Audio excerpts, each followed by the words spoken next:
नमस्कार दोस्तों, मैं योगेश कुमार एक बार फिर स्वागत करता हूँ अपने यूट्यूब चैनल पे। तो देखिए दोस्तों, आप सभी को पता है कि आपके जो डीएसपी जेल वार्डन के एग्जाम है वो रिसेंटली चल रहे हैं और इन एग्जाम का क्या एनालाइज रहा है वो प्रॉपर मैं अपने आपके साथ शेयर करूंगा इस वीडियो में कि किस तरीके का एग्जाम आपके बारे डीएसपी बना रहा है। तो देखिए, जो स्टूडेंट अभी तक जिनका एग्जाम नहीं हुआ है, प्लीज एक बार जरूर से जरूर इस वीडियो को देखिए ताकि आपको काफी ज्यादा हेल्प मिल सके कि किस तरीके का एग्जाम आप फेस करने वाले हैं अपने एग्जाम में। तो देखिए, बारी बारी हर टॉपिक के बारे में इस वीडियो में हम बातें करेंगे कि जीके कैसी आ रही है, जी और रीजनिंग कैसी आ रही है, या मैथ कैसा है आपका, कैलकुलेटिव है किस तरीके का है। तो देखिए, बात करते हैं बार बार एक टॉपिक से। तो जीके, जो कि जीके है उसमें किस तरीके के क्वेश्चन आ रहे हैं वो मैं आपके साथ शेयर करना चाहूंगा। तो जीके में देखिए, सबसे ज्यादा जो क्वेश्चन आ रहे हैं वो आ रहे हैं आपके आर्टिकल्स, यानी कि आर्टिकल जो होते हैं, अनुच्छेद जिन्हें बोलते हैं, उनके बारे में सबसे ज्यादा पूछा गया है। 3 से 4 क्वेश्चन हर शिफ्ट में देखने को मिल रहे हैं। फिर दूसरी चीज आ रही है लैंग्वेजेस से क्वेश्चन आ रहे हैं, लोकसभा, राज्यसभा, हिस्ट्री और पॉलिटिक्स से अच्छे क्वेश्चन आ रहे हैं। 3 3 4 4 क्वेश्चन जो आ रहे हैं वो हिस्ट्री और पॉलिटिक्स से भी आ रहे हैं। इसके बाद जो आता है आपका मुगल एम्पायर आ रहा है, क्या बुक्स होती है, बुक्स के राइटर कौन है। देखिए, मैंने अपनी पिछली वीडियो में भी जब मैंने आपको ये बताया था कि जीके को किस तरीके से हम अच्छी तरीके से प्रिपेयर कर सकते हैं, वो वीडियो मैंने उसमें बताई, तो उसमें मैंने ये सारी चीजें बताई थी आपको। आप देख सकते हैं मेरी प्रीवियस जो मैंने वीडियो डाली हुई है यूट्यूब पे, आप उसे भी देख सकते हैं। तो सारे टॉपिक मैंने उसमें शेयर किए थे आपके साथ और उन्हीं से डीएसबी क्वेश्चन आपके कंडक्ट कर रहा है। ठीक है, इस तरीके के क्वेश्चन आ रहे हैं। करंट अफेयर मैंने बताए थे 6 से 7 करंट अफेयर आ रहे हैं और 6 से 7 के आसपास का ये जो है रेशियो रहा है करंट अफेयर का। तो करंट अफेयर भी आपको पढ़ के जाना है। जिन स्टूडेंट का एग्जाम नहीं हुआ है वो प्लीज अपने करंट अफेयर को भी अच्छी तरीके से रेडी करें। अब कुछ स्टूडेंट का डाउट रहता है कि करंट अफेयर सर 2023 के पढ़ने हैं या 2024 के पढ़ने हैं। देखिए, कुछ ऐसी चीजें होती हैं जो एक ही बारी हुई है अभी तक, है ना। जैसे 2023 में सपोज करिए अगर चंद्रयान मिशन हुआ है तो आज तक पहले कभी नहीं हुआ, तो चंद्रयान से क्वेश्चन आ सकता है, ये पॉसिबिलिटी पूरी पूरी है। तो ये चीजें आज तक नहीं हुई, लेकिन कुछ ऐसे स्पेशल चीज हुई है तो उसको आपको जरूर से जरूर पढ़ के जाना है, तो वो आपके एग्जाम से आने की पूरी पूरी संभावना होती है। ठीक है, तो ये रहते हैं। अब बात करते हैं दोस्तों रीजनिंग की। देखिए, रीजनिंग और मैथ दोनों ही अच्छे आ रहे हैं। अच्छे का मतलब है कि इजी टू मॉडरेट आ रहे हैं। ऐसा एग्जाम होता है दोस्तों, कोई भी एग्जाम जो आपका रहता है ना, वो सिर्फ एक ही आदमी पे डिपेंड नहीं होता कि किसी ने सोचा और एग्जाम बढ़ा दिया आपका, नहीं। उसके लिए पूरी टीम होती है। जो डीएसएसबी बोर्ड है उसमें जो भी विशेषज्ञ रहे होंगे इस एग्जाम को, और कोई भी एग्जाम इसी तरीके से बनता है। कोई भी एग्जाम का 1/3 पार्ट ईजी होता है, 1/3 पार्ट मॉडरेट होता है और 1/3 पार्ट होता है आपका डिफिकल्ट। इस तरीके से आपका एग्जाम कंडक्ट होता है।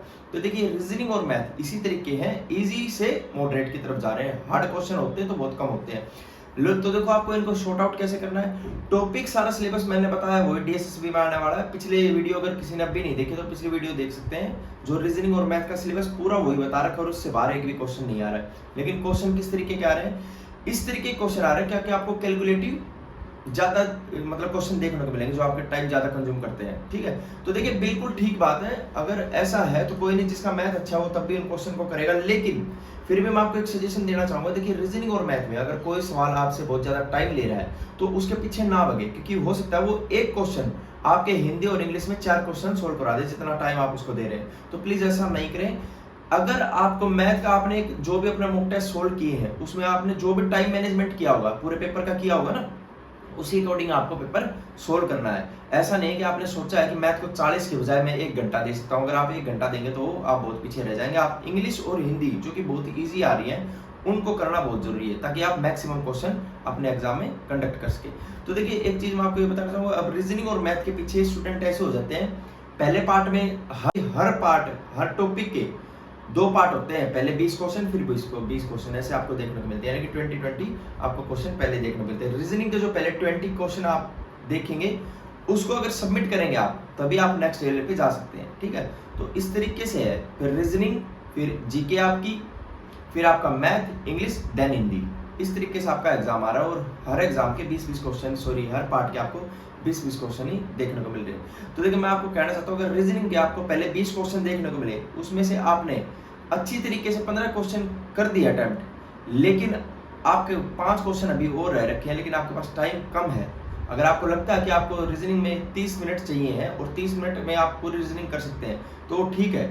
लेकिन 30 से अगर ज्यादा आप सोचते हैं कि 40-45 मिनट दे दे तो वो गलत होता है। उसकी बजाय ये रहता है कि जो 4-5 क्वेश्चन डिफिकल्ट थे ना उन्हें आप छोड़ दें, क्योंकि उनको छोड़ने का ये मतलब होगा कि जो आपने टाइम वहां सेव किया है वो आप हिंदी और इंग्लिश को बहुत अच्छी तरीके से दे सकते हैं। यानी कि आप जहां एक क्वेश्चन रीजनिंग के पीछे 2 मिनट खराब कर रहे थे, वहाँ आप हो सकता है हिंदी के और इंग्लिश के 4-5 क्वेश्चन वहाँ सोल्व कर सके, तो वहाँ नंबर आप बढ़ाने की कोशिश ज़्यादा करें, ठीक है।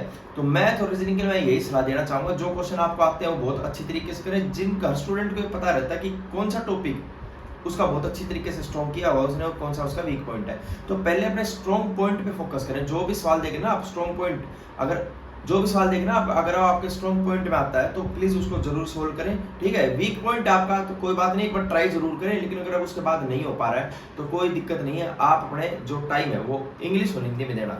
इसके बाद हिंदी जैसे आती है, ये सॉरी इंग्लिश जैसे आती है, तो इंग्लिश में मैंने देखो पूरे बता दिया था कि क्रॉस टेस्ट आए हैं, ठीक है। इंग्लिश का क्या क्या सिलेबस रह रहा है आपका, क्रॉस टेस्ट, आर्टिकल्स, ठीक है, और सिनोनिम, एंटोनिम्स, ये तरीके के आपके क्वेश्चन अब की बारी आ रहे हैं और हमेशा यही आते हैं। तो डीएसएसबी ने पिछले पैटर्न से कुछ चीजें सरप्राइज आपको नहीं किया है कि भाई बिल्कुल पैटर्न चेंज कर दिया, सेम वही पैटर्न रहा है।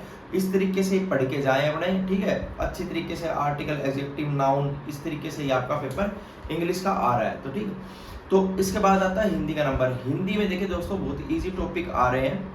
हिंदी में हमें पूरे 40 क्वेश्चन अटेम्प्ट करने हैं, इस तरीके से अपना टाइम मैनेजमेंट हमें करके चलना है, क्योंकि ऐसा नहीं होना चाहिए दोस्तों कि हम सारा टाइम पहले ही सारे सब्जेक्ट को दे पाए और हिंदी में हम अटेम्प्ट एक बार भी ना कर पाए, तो वो बहुत गलत होता है, क्योंकि हिंदी बहुत इजी आई हो जो सबसे लास्ट में आपको देखने को मिलेगी।